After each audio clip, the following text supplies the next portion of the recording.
ಇವಾಗ ಹೀರೋ ಕಾಣಿಸದೆ ಇರೋ ತರ ಅವನನ್ನ ವಾಚ್ ಮಾಡ್ತಾ ಇರ್ತಾಳೆ. ಅವಳಿಲ್ಲದ ಕಾರಣ ಅವನಿಗೆ ಎಷ್ಟು ತೊಂದರೆ ಆಗ್ತಿದೆ ಅನ್ನೋದನ್ನೆಲ್ಲ ಅವಳ ಸ್ಮಾರ್ಟ್ ವಾಚ್ ನಲ್ಲಿ ರೆಕಾರ್ಡ್ ಮಾಡ್ತಾ ಇರ್ತಾಳೆ. ಹಾಲು ಸಕ್ಕರೆ ಅಂದ್ಮೇಲೆ ಯಾವತ್ತಾದ್ರೂ ಒಂದಾಗೆ ಆಗುತ್ತದೆ ಅಲ್ವಾ? ಅದು ಅಲ್ಲ, ಇವರಿಬ್ಬರು ಒಂದೇ ಊರಿನಲ್ಲೇ ಇರೋದಲ್ವಾ. ಹಾಗೆ ಒಂದು ದಿನ ಮಾರ್ಕೆಟ್ ನಲ್ಲಿ ನಮ್ ಹೀರೋ ಹಾಗೂ ಅವನ ವೈಫ್ ಮೀನನ್ನ ತೆಗಿತಾ ಇದ್ದಾಗ ಅವರಿಗೆ ನೇರ ಆಪೋಸಿಟ್ ಆಗಿ ಹೀರೋನ್ ಅವಳ ಹೊಸ ಗಂಡನನ್ನ ಕರ್ಕೊಂಡು ಬರ್ತಾಳೆ. ಸಾಧಾರಣವಾಗಿ ನಾವು ಪ್ರೀತಿ ಮಾಡುವ ಒಂದು ಹುಡುಗಿ ಬೇರೊಬ್ಬನ ಹತ್ತಿರ ನಿಂತರೂ ಕೂಡ ನಮಗೆ ತುಂಬಾ ಟೆನ್ಷನ್ ಆಗುತ್ತದೆ ಅಲ್ವಾ? ಇವಾಗ ಹೀರೋ ನೋಡಿದ್ರೆ ಬೇರೊಬ್ಬನನ್ನ ಮದುವೆನೆ ಮಾಡಿದ್ದಾಳೆ. ಇದು ನೋಡ್ಕೊಂಡು ಹೀರೋ ತುಂಬಾ ಟೆನ್ಷನ್ ನಲ್ಲಿ ನಿಂತಿರ್ತಾರೆ. ನಮ್ ಹೀರೋದು ವೈಫ್ ಗೆ ನೋಡಿದ್ರೆ ಹೀರೋಯಿನನ್ನ ಮುಂಚೆನೆ ಪರಿಚಯ ಇದೆ. ಹೇಗಂದ್ರೆ ಎಕ್ಸ್ ಮರಣ ಹೊಂದಿದ ಸಮಯದಲ್ಲಿ ಅವನ ಹೆಂಡತಿನೇ ಇದು ಮಾಡಿರಬಹುದು ಅನ್ನೋ ಡೌಟ್ ನನಗಿದೆ ಅಂತ ಹೀರೋ ಅವನ ವೈಫ್ ಜೊತೆ ಹೇಳಿರ್ತಾನೆ. ಹಾಗೆ ಅವಳನ್ನ ನೋಡಿದ ತಕ್ಷಣ ಹೀರೋದು ವೈಫ್ ಗೆ ಅವಳನ್ನ ಗೊತ್ತಾಗುತ್ತದೆ. ಆದ್ರೆ ನಮ್ ಹೀರೋ인ದು ಕರೆಂಟ್ ಹಸ್ಬೆಂಡ್ ಇದಾರಲ್ವಾ, ಅವನು ತುಂಬಾ ದೊಡ್ಡ ಕಳ್ಳ.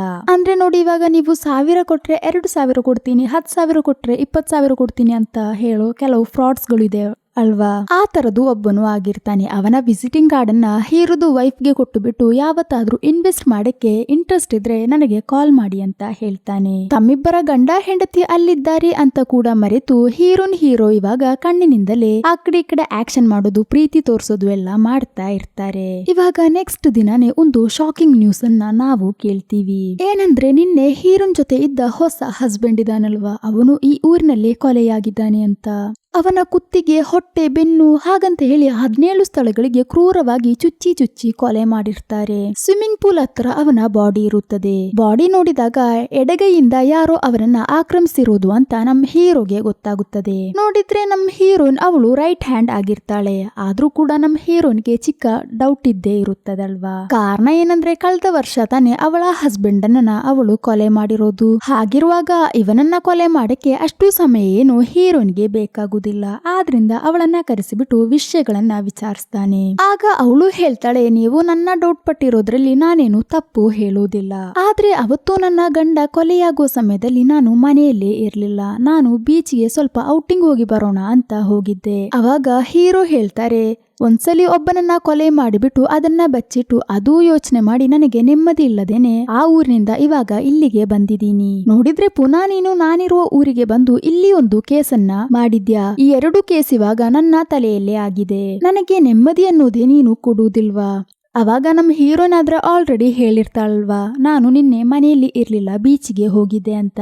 ಅದು ನಿಜಾನ ಅಥವಾ ಸುಳ್ಳ ಅಂತ ತಿಳಿಬೇಕಲ್ಲ. ಅದಕ್ಕೋಸ್ಕರ ಹೀರೋ ಇವಾಗ ಹೀರೋಯಿಂದ ಒಂದು ಫೋಟೋ ಇಟ್ಕೊಂಡು ನಿನ್ನೆ ಬೀಚ್ ನಲ್ಲಿದ್ದ ಒಂದು ಕಪಲ್ಸ್ ಹತ್ತಿರ ಹೋಗಿ ಇವಳು ನಿನ್ನೆ ಬೀಚ್ ನಲ್ಲಿ ಇದ್ಲ ಅಂತ ಕೇಳ್ತಾನೆ. ಅವಾಗ ಅವರು ಹೇಳ್ತಾರೆ, ಹಾ ನೋಡಿದೀವಿ, ನಿನ್ನೆ ಇವಳೊಂದು ನೀಲಿ ಬಣ್ಣದ ಬಟ್ಟೆಯನ್ನ ಹಾಕಿದ್ದಳು. ಅವಳು ಬೀಚ್ ನ ಹತ್ತಿರ ನಿಲ್ಲುವುದಾಗಿ ನಾವು ನೋಡಿದೀವಿ. ನಿನ್ನೆ ಬೀಚ್ಗೆ ಹೋದಾಗ ನಾವು ಫೋಟೋಸ್ ತೆಗ್ದಿದ್ವಿ, ಅದ್ರಲ್ಲಿ ಅವಳ ಫೋಟೋ ಕೂಡ ಬಂದಿದೆ. ಹಾಗಂತ ಹೇಳಿ ಆ ಫೋಟೋನ ಹೀರೋಗೆ ತೋರಿಸ್ತಾರೆ. ನೋಡುವಾಗ ಹೀರೋನ್ ಹೇಳಿರೋ ತರಾನೇ ಬೀಚ್ ನ ಹತ್ತಿರ ಅವಳು ನಿಂತಿದ್ದಾಳೆ. ಆದ್ರೆ ಸಾಧಾರಣವಾಗಿ ಒಬ್ರು ನಿಲ್ಲೋ ತರ ಅಲ್ಲ, ಬೀಚ್ಗೆ ನೇರ ಕೈ ತೋರಿಸ್ಕೊಂಡು ಅವಳು ನಿಂತಿದ್ದಾಳೆ. ಅವಳು ಯಾತಕ್ಕೋಸ್ಕರ ಆ ಒಂದು ಪೊಸಿಷನ್ ಅಲ್ಲಿ ನಿಂತಿದ್ದಾಳೆ ಅಂತ ನಮ್ ಹೀರೋಗೆ ಗೊತ್ತಾಗುವುದಿಲ್ಲ. ಹೀರೋ ಕೇಳಿದಾಗ ಆ ಕಪಲ್ಸ್ ಹೇಳಿದ್ದು ಅವಳು ಒಂದು ಬ್ಲೂ ಡ್ರೆಸ್ ಹಾಕಿ ಅಲ್ಲಿ ನಿಂತಿದ್ದಳು ಅಂತ ತಾನೆ. ಆದ್ರೆ ಇವನು ಕೇಳಿದಾಗ ಹೀರೋನ್ ಹೇಳಿರೋದು ಅವಳೊಂದು ಗ್ರೀನ್ ಡ್ರೆಸ್ ಹಾಕಿರೋದು ಅಂತ. ಕಳೆದ ದಿನ ಮಾರ್ಕೆಟ್ ನಲ್ಲಿ ಹೀರೋಯಿನ್ ನೋಡಿದಾಗ ಅವಳೊಂದು ಗ್ರೀನ್ ಡ್ರೆಸ್ ಅನ್ನ ಹಾಕಿದ್ದಳು. ಆದ್ರೆ ಅದಕ್ಕೆ ಶ್ಯಾಡೋ ಬೀಳುವಾಗ ಅದೊಂದು ಬ್ಲೂ ಡ್ರೆಸ್ ಆಗಿ ಕಾಣಿಸುತ್ತದೆ. ಅವತ್ತು ಹೀರೋನ ನೋಡಿದಾಗ ತುಂಬಾ ಹೊತ್ತು ಅವಳನ್ನೇ ನೋಡ್ತಿದ್ದಲ್ವಾ, ಆದ್ರಿಂದ ಡ್ರೆಸ್ ಅನ್ನೆಲ್ಲ ಅವನು ಸರಿಯಾಗಿ ಅಬ್ಸರ್ವ್ ಮಾಡಿರ್ತಾನೆ. ಹಾಗೆ ಹೀರೋನ್ ಜೊತೆ ಕ್ವಶನ್ ಮಾಡಿದಾಗ ಅವಳಿಗೆ ಹೇಳಿದ್ರೆ ಸಾಕಲ್ವಾ ಡುವಲ್ ಕಲರ್ ಆಗಿರೋ ಡ್ರೆಸ್ ಅನ್ನ ಹಾಕಿರೋದು ಅಂತ. ಆದ್ರೆ ಅವಳು ಯಾಕೆ ಗ್ರೀನ್ ಡ್ರೆಸ್ ಅಂತ ಹೇಳಿರೋದು? ಹಾಗಾದ್ರೆ ಆ ಒಂದು ಡ್ರೆಸ್ ಇವಾಗ ಮನೆಯಲ್ಲಿದ್ಯಾ ಅಂತ ಗೊತ್ತಾಗ್ಬೇಕಲ್ವಾ. ಹಾಗೆ ಹೀರೋ ಇವಾಗ ನೇರ ಹೀರೋಯಿನ್ದು ಮನೆಗೆ ಬಂದಾಗ ಅಷ್ಟ್ರಲ್ಲಿ ಆ ಒಂದು ಡ್ರೆಸ್ ಅನ್ನ ಹೀರೋನ್ ಬೆಂಕಿಗೆ ಹಾಕಿರ್ತಾಳೆ. ಹೀರೋ ಕೇಳ್ತಾರೆ, ನೀನು ಏನು ಈ ಮಾಡಿರೋದು, ನಿನಗೆ ಏನಾದ್ರೂ ಹೇಳಕ್ಕಿದ್ಯಾ ಅಂತ. ಇಲ್ಲಿ ನೋಡಿ ಪುನಃ ಹೀರೋನೊಂದು ಟ್ವಿಸ್ಟ್ ಅನ್ನ ರಿವೀಲ್ ಮಾಡ್ತಾಳೆ. ಹೀರೋನ್ ಹೇಳ್ತಾಳೆ, ನಾನೀ ಮಾಡಿರೋದೆಲ್ಲ ನಿನಗೋಸ್ಕರ ಕಣೋ. ಒಂದ್ಸಲ ಹೀರೋ ಹೇಳಿದ್ದ ಅಲ್ವಾ, ಕ್ರೈಮ್ ಸೀನ್ ನಲ್ಲಿ ಬ್ಲಡ್ ನೋಡಿದ್ರೆ ಹೀರೋಗೆ ಭಯ ಅಂತ. ಆದ್ರಿಂದ ನೀನು ಹೆದರ್ಬಾರ್ದು ಅಂತಾನೆ ಈ ಒಂದು ಡ್ರೆಸ್ ಇಟ್ಕೊಂಡು ನಾನು ಆ ಬ್ಲಡ್ ಅನ್ನೆಲ್ಲ ಒರೆಸಿರೋದು. ಇನ್ನು ಇದನ್ನ ಇಟ್ಕೊಂಡು ನಾನೇ ನನ್ನ ಗಂಡನನ್ನ ಕೊಲೆ ಮಾಡಿರೋದು ಅಂತ ಹೇಳಕ್ಕಾಗುತ್ತದ? ನಾನು ಬೀಚ್ಗೆ ಹೋಗಿ ವಾಪಸ್ ಬಂದಾಗ ಸ್ವಿಮ್ಮಿಂಗ್ ಪೂಲ್ ನಲ್ಲೆಲ್ಲ ರಕ್ತದಿಂದ ಮುಳುಗಿ ನನ್ನ ಹಸ್ಬೆಂಡ್ ಸತ್ತು ಮಲಗಿದ್ದಾರೆ. ಆ ಸ್ವಿಮ್ಮಿಂಗ್ ಪೂಲ್ ನೆಲ್ಲ ರಕ್ತ ಇರೋ ಕಾರಣ ಅದು ನೋಡಿದ್ರೆ ನಿನಗೆ ಭಯ ಆಗುತ್ತೆ ಅಂತಾನೆ ನಾನೇ ಅದನ್ನ ಟ್ರೈನ್ ಮಾಡಿರೋದು. ನಂತರ ರಕ್ತದಲ್ಲಿ ಮುಳುಗಿದ್ದ ನನ್ನ ಹಸ್ಬೆಂಡ್ ಮೈಯನ್ನೆಲ್ಲ ನೀರಿನಿಂದ ತೊಳೆದು ನೀರಿನಲ್ಲಿ ಮುಳುಗಿದ್ದ ಅವನನ್ನ ಬದಿಯಲ್ಲಿ ಕೂರಿಸಿರೋದು ನಾನೇ. ಹೀಗೇನೆ ನನ್ನ ಬಟ್ಟೆಯಲ್ಲಿ ಎಲ್ಲ ರಕ್ತವಾಗಿರೋದು. ನಂತರ ಅದು ಬೆಂಕಿಗೆ ಹಾಕುವುದಲ್ಲದೆ ನನಗೆ ಬೇರೆ ದಾರಿನೇ ಇರ್ಲಿಲ್ಲ. ಇವಾಗ ಬಾಕಿ ಇದ್ದ ಒಂದೇ ಒಂದು ಎವಿಡೆನ್ಸ್ ಅನ್ನ ಹೀರೋಯಿನ್ ಬೆಂಕಿಗೆ ಹಾಕಿಬಿಟ್ಟಳು. ಏನೇ ಆದ್ರೂ ಅದು ಹೀರೋ ಮೇಲಿರುವ ಪ್ರೀತಿಯಿಂದ ತಾನೇ ಅವಳು ಮಾಡಿರೋದು. ಇನ್ನು ಏನೇ ಹೇಳಿದ್ರು ಎವಿಡೆನ್ಸ್ ನೀನು ನಾಶ ಮಾಡಿರೋದ್ರಿಂದ ಡೌಟ್ ಮೇಲೆ ನಿನ್ನನ್ನು ಅರೆಸ್ಟ್ ಮಾಡಬೇಕಾಗುತ್ತದೆ ಅಂತ ಅವಳನ್ನ ಜೈಲಿಗೆ ಹಾಕ್ತಾರೆ. ಹಾಗೆ ಅವಳ ಸ್ಮಾರ್ಟ್ ವಾಚ್ ಎಲ್ಲವನ್ನು ಹೀರೋ ಕೇಳ್ಕೋತಾರೆ. ನೋಡಿದ್ರೆ ಆ ಒಂದು ಸ್ಮಾರ್ಟ್ ವಾಚ್ ನಲ್ಲಿ ಹೀರೋ ಬಗ್ಗಿರುವ ಎಲ್ಲಾ ವಿಚಾರಗಳನ್ನ ಅವಳು ಆಲ್ರೆಡಿ ರೆಕಾರ್ಡ್ ಮಾಡಿರ್ತಾಳಲ್ವಾ. ಆದ್ರೆ ಇಲ್ಲಿಯವರೆಗೆ ಹೀರೋ ಅದನ್ನ ಕೇಳಿರೋದಿಲ್ಲ. ಅದನ್ನೆಲ್ಲ ರೆಕಾರ್ಡ್ ಮಾಡಿ ಇಟ್ಕೊಳ್ಳಕ್ಕೆ ಅಸಿಸ್ಟೆಂಟ್ ಲೇಡಿ ಜೊತೆ ಹೀರೋ ಹೇಳ್ತಾರೆ. ನಂತರ ಹೀರೋ ಹೀರೋಯಿನ್ ಕರ್ಕೊಂಡು ಲೈಟ್ ಟೆಸ್ಟಿಂಗ್ ಇದೆ ಅಲ್ವಾ, ಅಂದ್ರೆ ಒಬ್ರು ಹೇಳ್ತಿರೋದು ನಿಜಾನ ಅಥವಾ ಸುಳ್ಳ ಅಂತ ತಿಳ್ಕೊಳ್ಕಿರುವ ಟ್ವಿಸ್ಟ್ ಅಲ್ಲಿಗೆ ಕರ್ಕೊಂಡು ಹೋಗ್ತಾರೆ. ನಂತರ ಕೇಳ್ತಿದ್ದಾರೆ, ನೀನೇನ ನಿನ್ನ ಹಸ್ಬೆಂಡ್ ಅನ್ನ ಕೊಲೆ ಮಾಡಿರೋದು? ಅವಾಗ ಅವಳು ಹೇಳ್ತಾಳೆ ನಾನಲ್ಲ ಅಂತ. ಅವಾಗ ಆ ಮಿಷಿನ್ ಕೂಡ ಅವಳು ಹೇಳ್ತಿರೋದು ನಿಜ ಅಂತ ತೋರಿಸುತ್ತದೆ. ಹಾಗಾದ್ರೆ ಹೀರೋಯಿನ್ ಹೊಸ ಗಂಡನನ್ನ ಹೀರೋಯಿನ್ ಕೊಲೆ ಮಾಡಿಲ್ಲ ಅಂತ ಹೀರೋಗೆ ಗೊತ್ತಾಗುತ್ತದೆ. ಹಾಗೆ ಹೀರೋಯಿನ್ ಕರ್ಕೊಂಡು ಅವನು ಪುನಃ ವಾಪಸ್ ಸ್ಟೇಷನ್ಗೆ ಬರ್ತಾನೆ. ಬರ್ತಿದ್ದ ಸಮಯದಲ್ಲಿ ಕಳೆದ 13 ತಿಂಗಳಿಂದ ಒಂಚೂರು ನಿದ್ದೆ ಇಲ್ಲದ ಹೀರೋಗೆ ಆ ಒಂದು ಚಿಕ್ಕ ಸಮಯದಲ್ಲಿ ಒಳ್ಳೆ ನಿದ್ದೆ ಸಿಗುತ್ತದೆ. ಅದು ಹೀರೋಯಿನ್ ಕಾರಣನೇ. ಈ ಕೊಲೆ ಮಾಡಿರೋ ಅಪರಾಧಿ ಹೀರೋಯಿನ್ ಅಲ್ಲ ಅಂತ ತಿಳಿದ ತಕ್ಷಣ ಅವಳನ್ನ ರಿಲೀಸ್ ಮಾಡ್ತಾರೆ. ಹಾಗಾದ್ರೆ ಬೇರೆ ಯಾರು ಇದನ್ನ ಮಾಡಿರ್ತಾರೆ ಅಂತ ವಿಚಾರಿಸುವಾಗ್ಲೇ ಬೇರೊಬ್ಬರನ್ನ ಸಿಗುತ್ತದೆ. ಅಂದ್ರೆ ಹೀರೋಯಿನ್ ಹಸ್ಬೆಂಡ್ ಆಲ್ರೆಡಿ ಒಬ್ಬರ ಕೈಲಿ ಹಣ ಕೇಳ್ಕೊಂಡು ಡಬಲ್ ಮಾಡಿ ಕೊಡ್ತೀನಿ ಅಂತ ಮೋಸ ಮಾಡ್ತಿದ್ದಲ್ವಾ. ಅದೇ ತರ ಇವ್ರ ಕೈಲಿ ಸಹ ಹಣ ಕೇಳ್ಕೊಂಡು ಇವರನ್ನು ಮೋಸ ಮಾಡಿರ್ತಾರೆ.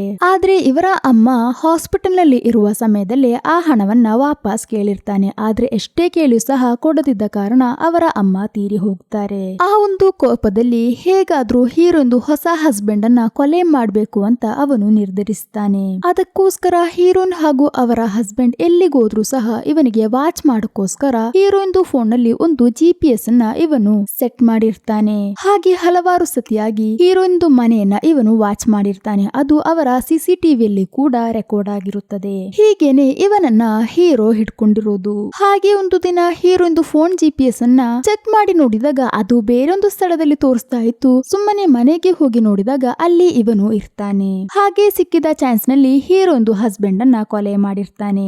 ಅದು ಅಲ್ಲ, ಕೊಲೆ ಮಾಡಿರೋದೊಬ್ಬ ಲೆಫ್ಟ್ ಹ್ಯಾಂಡರ್ ಅಲ್ವಾ. ನೋಡಿದ್ರೆ ಇವನು ಸಹ ಒಬ್ಬ ಲೆಫ್ಟ್ ಹ್ಯಾಂಡರ್. ಕೊನೆಗೆ ಅಪರಾಧಿಯನ್ನ ಹೀರೋ ಕಂಡು ಹಿಡಿದಿರ್ತಾರೆ. ಹಾಗೆ ಸಮಾಧಾನದಿಂದ ಮನೆಗೆ ಬಂದಾಗಲೇ ಹೊಸ ಒಂದು ಪ್ರಾಬ್ಲಮ್ ಅನ್ನ ಹೀರೋದು ವೈಫ್ ಹೇಳೋದು ಏನಂದ್ರೆ, ಹೀರೋಯಿನ್ ಹೊಸ ಹಸ್ಬೆಂಡ್ ತೀರಿ ಹೋಗೋದಕ್ಕಿಂತ ಮುಂಚೆ 2 ಸಲ ಹೀರೋದು ವೈಫ್ ಅನ್ನ ಕಾಲ್ ಮಾಡಿರ್ತಾರೆ. ಅವನ ನಂಬರ್ ಹೇಗೆ ಇವರಿಗೆ ಗೊತ್ತಾಯ್ತು ಅಂತ ಅಲ್ವಾ. ಫಸ್ಟ್ ಟೈಮ್ ಮೀಟ್ ಆದಾಗ ಅವನ ವಿಸಿಟಿಂಗ್ ಕಾರ್ಡ್ ಅನ್ನ ಇವರಿಗೆ ಕೊಟ್ಟಿರ್ತಾನಲ್ವಾ. ನೋಡುವಾಗ ಅವತ್ತು ಕಾಲ್ ಬಂದ ನಂಬರ್ ಹಾಗೂ ವಿಸಿಟಿಂಗ್ ಕಾರ್ಡ್ ನಲ್ಲಿ ಇರುವ ನಂಬರ್ 2 ಒಂದೇ. ಹೀಗೇನೆ ಅದು ಹೀರೋಯಿನ್ ಹಸ್ಬೆಂಡ್ ಅಂತ ಅವರಿಗೆ ಗೊತ್ತಾಗಿರೋದು. ಹೀರೋಯಿನ್ ಮೊದಲನೇ ಹಸ್ಬೆಂಡ್ ತೀರಿ ಹೋಗಿರ್ತಾರೆ. ಅದೇ ತರ 2ನೇ ಹಸ್ಬೆಂಡ್ ಕೂಡ ತೀರಿ ಹೋಗಿರ್ತಾರೆ. ಅದು ಅಲ್ಲ, ಹೀರೋ ಹಾಗೂ ಹೀರೋಯಿನ್ ಮಧ್ಯೆ ಸ್ವಲ್ಪ ಏನೋ ಒಂಥರ ಫೀಲಿಂಗ್ಸ್ ಕೂಡ ಇದೆ ಅಲ್ವಾ. ಇನ್ನೊಂದ್ ವೇಳೆ ನೀನು ಮತ್ತೆ ಹೀರೋನ್ ಒಂದಾಗಕ್ಕೋಸ್ಕರ ಇಬ್ರು ಪ್ಲಾನ್ ಮಾಡಿನ ಅವನನ್ನ ಕೊಲೆ ಮಾಡಿರೋದು. ಒಂದು ವೇಳೆ ಚಾನ್ಸ್ ಸಿಕ್ಕಿದ್ರೆ ನೀನು ನನ್ನನ್ನ ಕೊಲೆ ಮಾಡಿ ಬಿಡ್ತೀಯ, ನನಗೇಕೋ ಭಯ ಆಗ್ತಿದೆ ಹಾಗಂತ ಹೇಳಿ ಅವಳು ಅಲ್ಲಿಂದ ಗಲಾಟೆ ಮಾಡ್ಕೊಂಡು ಹೋಗ್ತಾಳೆ. ಆದ್ರೆ ರಕ್ತದಲ್ಲಿನೇ ಇನ್ವೆಸ್ಟಿಗೇಷನ್ ಇರೋ ನಮ್ಮ ಹೀರೋಗೆ ಹೆಂಡತಿ ಹೋಗಿರೋದೇನು ಆಗಿರ್ಲಿಲ್ಲ ಚಿಂತೆ. ಯಾತಕ್ಕೋಸ್ಕರ ಆಗಿರಬಹುದು, ಹೀರೋಯಿನ್ ಗಂಡ ತೀರಿ ಹೋಗುವುದಕ್ಕಿಂತ ಮುಂಚೆ ನನ್ನ ಹೆಂಡತಿಗೆ ಕಾಲ್ ಮಾಡಿರೋದು. ಅವನ ಮೊಬೈಲ್ ಇವಾಗ ಎಲ್ಲಿರುತ್ತದೆ ಅಂತ ಲೊಕೇಶನ್ ಟ್ರ್ಯಾಕ್ ಮಾಡಿ ಹೋಗಿ ನೋಡಿದಾಗ ಅವತ್ತು ಹೀರೋಯಿನ್ ಬೀಚಿಗೆ ನಡೆಯಕ್ಕೆ ಅಂತ ಹೋಗಿದ್ದಾಗ ಒಂದು ಕಪಲ್ಸ್ ನಿಂತು ಫೋಟೋ ತೆಗೆದಾಗ ಅದರ ಹಿಂದ್ಗಡೆ ಹೀರೋಯಿನ್ ಕಡಲಿಗೆ ಕೈ ತೋರಿಸಿ ನಿಲ್ಲೋ ತರ ಒಂದು ಫೋಟೋ ಬಂದಿತ್ತಲ್ವಾ. ಇವಾಗ ಹೀರೋ ತನ್ನ ಲೇಡಿ ಅಸಿಸ್ಟೆಂಟ್ ಅನ್ನ ಅಲ್ಲಿ ನಿಲ್ಸಿ ಕೈ ತೋರ್ಸಕ್ಕೆ ಹೇಳ್ತಾರೆ. ಹಾಗೆ ಕೈಯನ್ನ ಸ್ವಲ್ಪ ರೊಟೇಟ್ ಮಾಡಿ ನೋಡಿದಾಗ ಕೊನೆಗೆ ಹೀರೋಯಿನ್ ನಿಂತಿದ್ದ ಅದೇ ಸ್ಥಳಕ್ಕೆನೆ ಆ ಕೈ ಹೋಗುತ್ತಿದೆ. ಇದರಿಂದ ಹೀರೋಗೆ ಒಂದು ವಿಷಯ ತಿಳಿಯುತ್ತದೆ. ಏನಂದ್ರೆ ಅವತ್ತು ಅವಳು ಸುಮ್ಮನೆ ಸಮುದ್ರಕ್ಕೆ ಕೈ ತೋರಿಸಿ ನಿಲ್ಲಿಲ್ಲ. ಅವಳ ಗಂಡನ ಫೋನ್ ಅನ್ನ ಸಮುದ್ರಕ್ಕೆ ಎಸೆದಿದ್ದಾಳೆ. ಸುಮ್ಮನೆ ಯಾರು ಒಂದು ಫೋನ್ ಅನ್ನ ಸಮುದ್ರಕ್ಕೆ ಎಸೆಯುವುದಿಲ್ಲ ಅಲ್ವಾ. ಇನ್ನು ಎಷ್ಟೇ ಸಮಯ ಆದ್ರೂ ಎಷ್ಟೇ ಕೆಳಗಡೆ ಇದ್ರೂ ಸಹ ಆ ಒಂದು ಫೋನ್ ನಿಂದ ಮನೆಗೆ ಬಂದ್ರೆ ಸಾಕು ಅಂತ ಲೇಡಿ ಅಸಿಸ್ಟೆಂಟ್ ಜೊತೆ ಹೀರೋ ಹೇಳ್ತಾರೆ. ಏನೇ ಆದ್ರೂ ಆದ್ರೂ ಇವಾಗ ಆ ಫೋನ್ ಸಿಗಕ್ಕೆ ಸ್ವಲ್ಪ ಸಮಯ ಆಗುತ್ತದೆ ಅಲ್ವಾ. ಅದ್ರ ಮಧ್ಯೆ ಹೀರೋ ಒಂದು ಸ್ಮಾರ್ಟ್ ವಾಚ್ ರೆಕಾರ್ಡ್ಸ್ ಗಳೆಲ್ಲ ಇವಾಗ ಹೀರೋ ಕೈಯಲ್ಲಿ ಇದೆ ಅಲ್ವಾ, ಅದನ್ನೆಲ್ಲ ಚೆಕ್ ಮಾಡ್ತಾರೆ. ಅವಾಗ ಹೀರೋಗೆ ಒಂದು ವಿಷಯ ತಿಳಿಯುತ್ತದೆ. ಹೀರೋ ಈ ಊರಿಗೆ ಬಂದ ಅನ್ನೋ ಒಂದೇ ಒಂದು ಕಾರಣಕ್ಕೇನೆ ಹೀರೋನ್ ಕೂಡ ಇಲ್ಲಿಗೆ ಬಂದಿರೋದು. ಅದು ಯೋಚನೆ ಮಾಡ್ಕೊಂಡು ಹೀರೋ ಟೆನ್ಷನ್ ನಲ್ಲಿ ಕೂತಿದ್ದಾಗ್ಲೇ ಆ ಒಂದು ಅಸಿಸ್ಟೆಂಟ್ ಲೇಡಿ ಹೀರೋನ್ ಸಮುದ್ರಕ್ಕೆ ಎಸ್ದಿರುವ ಆ ಫೋನ್ ತಗೊಂಡು ಬರ್ತಾಳೆ. ಅದು ತಗೊಂಡು ಹೀರೋ ಚೆಕ್ ಮಾಡಿ ನೋಡಿದಾಗ ಹೀರೋಯಿಂದು ಹಸ್ಬೆಂಡ್ ತೀರಿ ಹೋಗೋದಕ್ಕಿಂತ ಮುಂಚೆ ಅವರಿಬ್ಬರ ಮಧ್ಯೆ ಏನೋ ಸಣ್ಣ ಪುಟ್ಟ ಜಗಳಗಳು ಆಗಿವೆ. ಅಂದ್ರೆ ಹಸ್ಬೆಂಡ್ ಹೀರೋನಿಗೆ ಹೀಗೆ ಮೆಸೇಜ್ ಮಾಡಿರ್ತಾನೆ, ನಿನ್ನ ಫೋನ್ ನಲ್ಲಿರುವ ನಿನ್ನ ಹಳೆ ಪ್ರೇಮಿ ಇದಾನಲ್ವಾ ಆ ಪೊಲೀಸ್ ಅವನ ವಾಯ್ಸ್ ನಾನು ಕೇಳಿದೀನಿ. ಅದನ್ನ ನಾನು ಅವನ ಹೆಂಡತಿ ಜೊತೆ ಇವಾಗ್ಲೇ ಕಾಲ್ ಮಾಡಿ ಹೇಳಕ್ ಹೋಗ್ತಿದ್ದೀನಿ.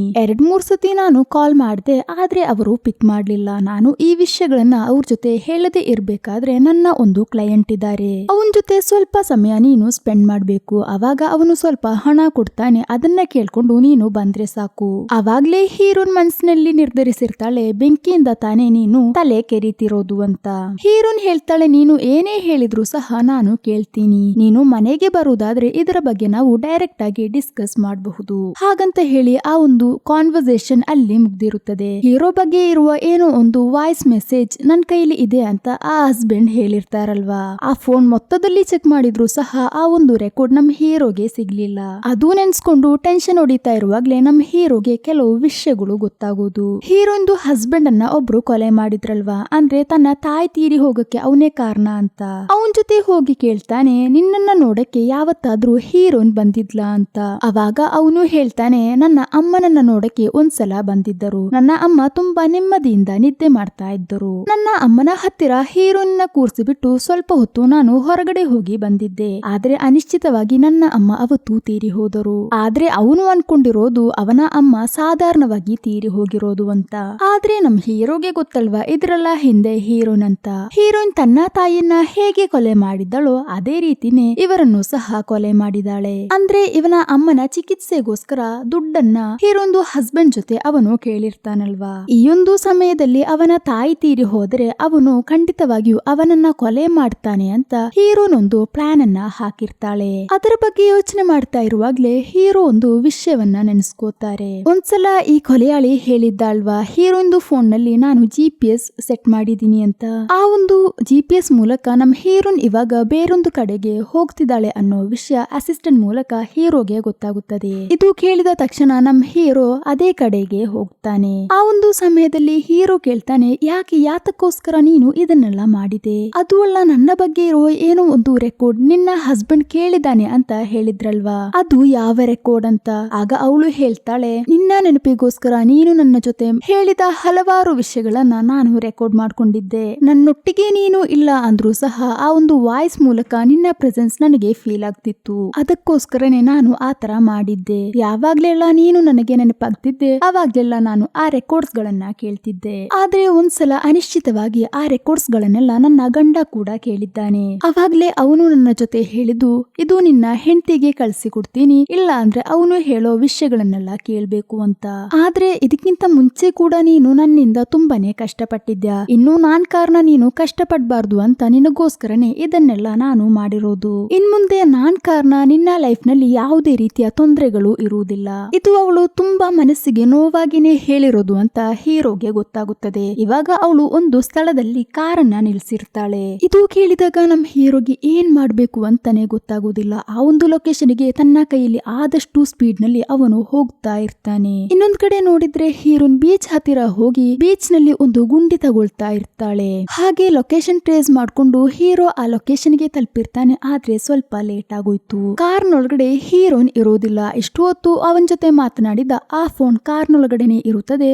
ಅದು ಅಲ್ಲದೆ ಅದರಲ್ಲಿ ಒಂದು ರೆಕಾರ್ಡ್ ಕೂಡ ಇರುತ್ತದೆ. ಆ ರೆಕಾರ್ಡ್ ಏನು ಅಂತ ಕೇಳಿ ನೋಡಿದಾಗ 1 ವರ್ಷ ಮುಂಚೆ ಹೀರೋ ಹಾಗೂ ಹೀರೋನ್ ಬೇರೆ ಬೇರೆಯಾಗಿದ್ರಲ್ವಾ, ಆ ಸಮಯದಲ್ಲಿ ಅವನು ಹೇಳಿದ್ದ ಎಲ್ಲಾ ವಿಷಯಗಳನ್ನು ಅವಳು ರೆಕಾರ್ಡ್ ಮಾಡಿದ್ದಳು. ನಂತರ ಕಳೆದ 13 ತಿಂಗಳುಗಳಲ್ಲಿ ಹೀರೋನ್ ಜೀವನದಲ್ಲಿ ನಡೆದ ವಿಷಯಗಳನ್ನ ಹೀರೋ ಹೀಗೆ ಇಮ್ಯಾಜಿನ್ ಮಾಡಿ ನೋಡ್ತಾರೆ. ಅಂದ್ರೆ ಇವರಿಬ್ಬರು ಬೇರೆ ಆದ ನಂತರ ಹೀರೋನ್ ಲೈಫಿಗೆ ಒಂದು ಹೊಸ ಗಂಡ ಬರ್ತಾನೆ. ಆದ್ರೆ ಅವನು ಬರೀ ಮೋಸಗಾರ ಆಗಿರ್ತಾನಲ್ವಾ, ಹಾಗೆ ಮನಸ್ಸಿಗೆ ತುಂಬಾ ನೋವಾಗುವ ಸಮಯದಲ್ಲಿ ಈ ಒಂದು ರೆಕಾರ್ಡ್ ಕೇಳಿಬಿಟ್ಟು ಹೀರೋ ಅವಳೊಟ್ಟಿಗೆನೆ ಇರೋ ತರ ಅವಳು ಫೀಲ್ ಮಾಡ್ತಿದ್ದಳು. ಅವತ್ತು ಅವರು ಬೇರೆ ಆಗುತ್ತಿದ್ದ ಟೈಮ್ ನಲ್ಲಿ ಅವಳು ರೆಕಾರ್ಡ್ ಇಟ್ಟಾಗ ನಾವು ಅನ್ಕೊಂಡಿರೋದು ಇನ್ನು ಇದನ್ನ ಇಟ್ಕೊಂಡು ಹೀರೋನ ಅವಳು ಬ್ಲಾಕ್ ಮೇಲ್ ಮಾಡ್ತಾಳೆ ಅಂತ ತಾನೆ.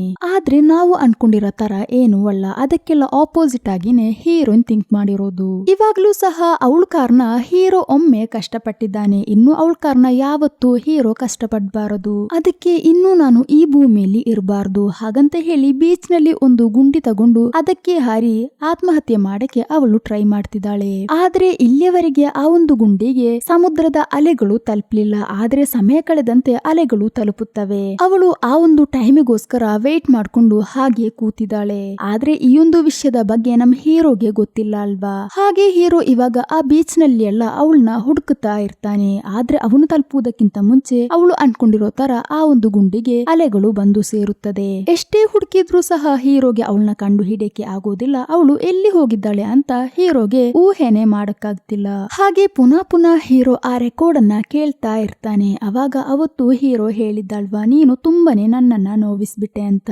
ಆದ್ರಿಂದ ಇನ್ನೂ ಇರುವ ಎವಿಡೆನ್ಸ್ ಗಳು ಯಾರು ನೋಡಬಾರದು, ಅದನ್ನ ಕಡಲಿನ ಕೆಳಗಡೆಗೆ ಎಸ್ದು ಬಿಡುವಂತ. ನೋಡಿದ್ರೆ ಹೀರೋ ಅವತ್ತು ಹೇಳಿರೋದು ಆ ಫೋನ್ ಅನ್ನ ಎಸೆಯಕ್ಕೆ. ಹೀರೋ ಅನ್ಕೊಂಡಿರೋದು ಇನ್ನು ನಾನ್ ಕಾರಣ ಹೀರೋ ಲೈಫ್ ನಲ್ಲಿ ಯಾವುದೇ ರೀತಿಯ ತೊಂದರೆಗಳು ಇರಬಾರದು ಅಂತ. ಅದಕ್ಕೋಸ್ಕರನೇ ಒಂದು ಗುಂಡಿ ತಗೊಂಡು ಅದರೊಳಗಡೆ ಅವಳು ಆತ್ಮಹತ್ಯೆ ಮಾಡ್ಕೊಂಡಿರೋದು. ಇದು ನಮ್ ಹೀರೋಗೆ ತಿಳಿಯುತ್ತದೆ. ಇದು ಗೊತ್ತಾದಾಗ ಅವನಿಗೆ ಸಂಕಟ ತಡ್ಕೊಳಕ್ಕಾಗದೆ ಅವನು ಕಿರ್ಚಿ ಅಳಕ್ಕೆ ಶುರು ಮಾಡ್ತಾನೆ. ಇಲ್ಲಿಗೆ ಈ ಮೂವಿಯು ಮುಕ್ತಾಯಗೊಳ್ಳುತ್ತದೆ. ಅವಳು ಹೀಗೆ ಆತ್ಮಹತ್ಯೆ ಮಾಡಿ ತೀರಿಕೊಂಡಿದ್ದು ಒಳ್ಳೇದಾಯ್ತಾ ಅಥವಾ ಅವರಿಬ್ಬರು ಒಂದಾದ್ರೆ ಒಳ್ಳೇದಾಗ್ತಿತ್ತಾ? ನಿಮಗೆ ಏನನ್ಸ್ತಿದೆ? ನಿಮ್ಮ ಅಭಿಪ್ರಾಯಗಳನ್ನು ಕಮೆಂಟ್ ಮೂಲಕ ತಿಳಿಸಿ. ಅದೇ ತರ ನನ್ನ ಸ್ನೇಹಿತರೆಲ್ಲರೂ ವಿಡಿಯೋ ಇಷ್ಟವಾದ್ರೆ ಲೈಕ್ ಮಾಡಿ, ನಿಮ್ಮ ಫ್ರೆಂಡ್ಸ್ ಅಂಡ್ ಫ್ಯಾಮಿಲಿಗೆ ಶೇರ್ ಮಾಡಿ ಸಪೋರ್ಟ್ ಮಾಡಿ. ಇನ್ನೂ ಯಾರಾದ್ರೂ ನನ್ನ ಚಾನೆಲ್ಗೆ ಸಬ್ಸ್ಕ್ರೈಬ್ ಮಾಡ್ಕೊಳ್ಳದೆ ನೋಡ್ತಿದ್ರೆ ಇವಾಗ್ಲೇ ಸಬ್ಸ್ಕ್ರೈಬ್ ಮಾಡಿ ಸಪೋರ್ಟ್ ಮಾಡಿ. ಹಾಗಾದ್ರೆ ಇನ್ನೂ ಒಂದು ಒಳ್ಳೆಯ ಕಥೆಯಾಗಿ ನೋಡುವ. ಅಲ್ಲಿಯವರೆಗೂ ಬಾಯ್.